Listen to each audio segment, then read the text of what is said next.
Arts and science, engineering, physiotherapy, pharmacy, MBA and MCA admission நடைபெறுகிறது. ரத்னம் group of institutions. கால் 8444848909. திருச்சி பன்னாட்டு விமான நிலையத்தில் விரைவு தூதஞ்சல் முனையம் அமைக்கப்பட்டு செயல்பாட்டுக்காக காத்திருக்கிறது. இந்த முனையம் எப்போது செயல்பட துவங்கும் என்பது குறித்த செய்தி தொகுப்பை தற்போது பார்க்கலாம்.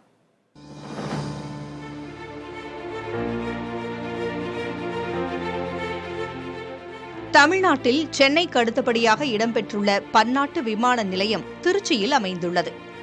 இங்கு வெளிநாடுகளுக்கு கொரியர் அனுப்பும் சேவைக்காக 2011ஆம் ஆண்டு எக்ஸ்பிரஸ் கொரியர் டெர்மினல் எனப்படும் விரைவு தூதஞ்சல் முனையம் அமைக்கப்பட்டது.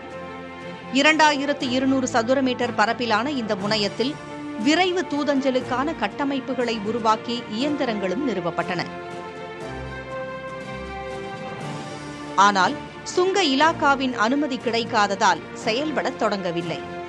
2 ஆண்டுகளுக்கு முன்பு சுங்க இலாக்கா அனுமதி அளித்தாலும் இந்திய விமான நிலைய ஆணைய குழுமம் அதற்கான பணிகளை தொடங்க முன்வரவில்லை.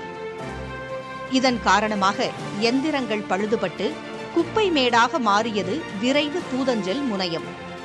இதையடுத்து இந்த முனையத்தை தொடங்கி செயல்படுத்த பல்வேறு ஏஜென்சிகளைச் சேர்ந்தவர்கள் போராட்டங்களை நடத்தினர். சவுத் சைடில், அதாவது சவுத்தில் பார்த்தீங்கன்னா திருச்சி வந்து பெரிய டெவலப்பிங் ஏர்போர்ட். இங்கேருந்து பார்த்தீங்கன்னாக்கா பேசஞ்சர்ஸ் நிறைய இன்க்ரீஸ் ஆகிட்டாங்க. பட் ஆனால் பார்த்தீங்கன்னா அந்த பேசஞ்சர் இன்க்ரீஸ் ஆன அளவுக்கு பார்த்தீங்கன்னா கார்கோவும் கொரியரும் இன்க்ரீஸ் ஆகிருக்கணும். பட் அது பார்த்தீங்கன்னா ஜீரோவில் இருக்குது. ஏன்னா இந்த இது ஆரம்பிச்சதுலேருந்து கொரியர் டெர்மினல் ஆரம்பிச்சதுலேருந்து இது வரைக்கும் இதை யூஸ் பண்ணவே இல்லை. ஏன்னா அதுக்காக எல்லா செட்டப்பும் இருக்குது.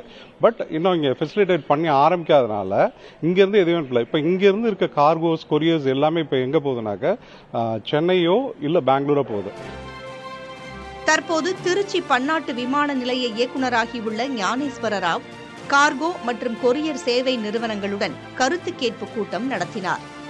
இதில் கொரியர் கார்கோ சேவை சாத்தியக்கூறுகள் குறித்து விரிவாக பேசப்பட்டது. மத்திய அரசிடமிருந்து அனுமதி கிடைத்தவுடன் விரைவில் கொரியர் கார்கோ சேவை தொடங்கப்படும் என்றும் ஓரிரு மாதங்களில் சேவை தொடங்குவதற்கான பணிகள் தொடங்கப்பட்டிருப்பதாகவும் இந்த கூட்டத்தில் தெரிவிக்கப்பட்டது.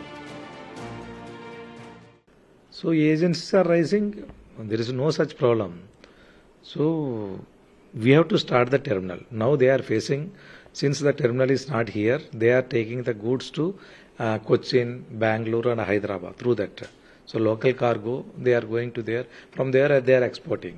So once the terminal is there, that cost can be reduced. Now they are spending lot of money to transport the items to there. So instead of the terminal is here, locally we can do it. Courier terminal இங்கே திருச்சி வந்து 15 வருஷமாக இருக்கு. But நான் ஆப்ரேட்டிவாக இருக்குது.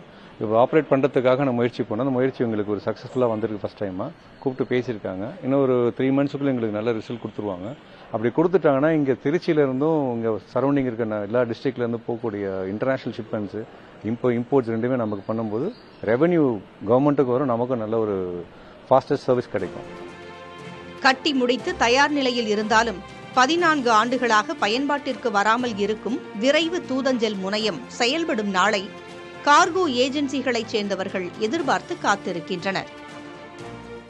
திருச்சி விமான நிலையத்தில் விரைவு தூதஞ்சல் முனையத்தை விரைவில் திறக்க வேண்டும். பல ஆண்டு காலமாக மூடப்பட்டிருக்கும் இந்த தூதஞ்சல் முனையத்தால் பல கோடி ரூபாய் வருவாய் இழப்பு ஏற்பட்டுள்ளது. இதனை விமான நிலைய இயக்குநரிடம் தெரிவித்திருக்காங்க. விரைவில் இதனை திறப்பதற்கு அனைத்து நடவடிக்கைகளை மேற்கொள்ள வேண்டும் என்பது இவர்களின் கருத்தாக இருக்கிறது.